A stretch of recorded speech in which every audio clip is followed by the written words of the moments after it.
This color is kind of handsome. iQOO Neo 11. When faced with the Gale and Pixel equation, which one would you prefer? The 16 plus 256 version iQOO finally has a metal frame this year.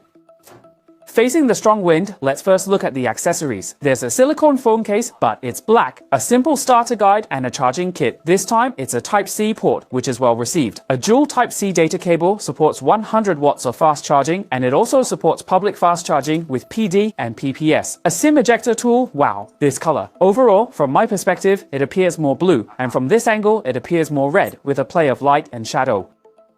This color is kind of cool. The aluminum alloy frame has a copper finish, there are speaker holes at the top, a microphone, power button, and volume buttons, and the buttons are very exquisite. At the bottom, there's a microphone, a C port, and a card slot. The back glass has a frosted texture, but it's more delicate than ordinary frosted textures. Officially, it's called satin AG glass, and the touch is really quite nice. This glass also uses rock glass, making it more scratch resistant and drop resistant. Suddenly realized that the iQOO logo is engraved in English, still with the Neo slogan, time to play. The dual color configuration remains a traditional design style of the Neo series. The entire back design, I think, looks really nice. This time, just the camera has some clever touches with layered stripe patterns inside, giving an overall floating worldview, showing some thought was put into it. The camera has a slight bump, but it's not very high, and the overall camera size isn't very large, leaning to one side.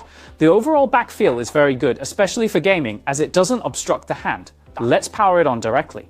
The overall size of the phone is 6.82 inches, not particularly small. Then let's take a quick look at the black borders. It should be equally narrow on three sides, while the bottom is slightly wider, providing ultrasonic fingerprint recognition. This has already been activated, and you can see this is its default wallpaper, a blue wallpaper. The screen's visual effect out of the box is quite good, with no obvious color shift at wide angles, and the white background is quite accurate. Its screen has a 2K resolution and a 144Hz refresh rate using BOE Q10 Plus luminescent material. The screen is top-notch at this price point. For resolution, we directly choose Ultra Clear 2K, and for refresh rate, we directly choose High 144. In these applications, try to enable high refresh rate as much as possible. For screen color selection, there are natural, professional, and vivid options. The difference between natural and professional is not that big, while vivid tends to be cooler.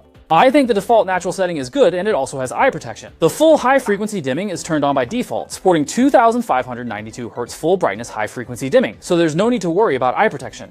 Now let's take a look at its configuration. It comes with Hexen OS 6 pre-installed, which is highly praised and has now topped the Cool APK rankings. The processor used is the Snapdragon 8 Ultimate Edition. This processor is still competitive this year because it is not much different from this year's new flagship, the 5th generation Snapdragon 8 Ultimate in daily use. It also has the Q2 gaming chip, so the gaming performance is stronger. It has a 7500 mAh large battery.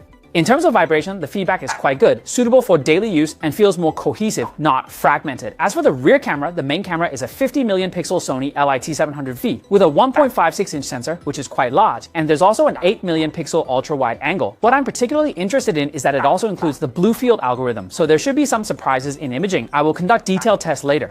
For this kind of mid-range phone, having algorithm support makes a big difference. The overall quality of this factory release has really improved a lot. I think it's one of the best at this price point, and you can compare it. Okay, if you want to know more about other aspects of this phone, feel free to leave a comment in the comment section.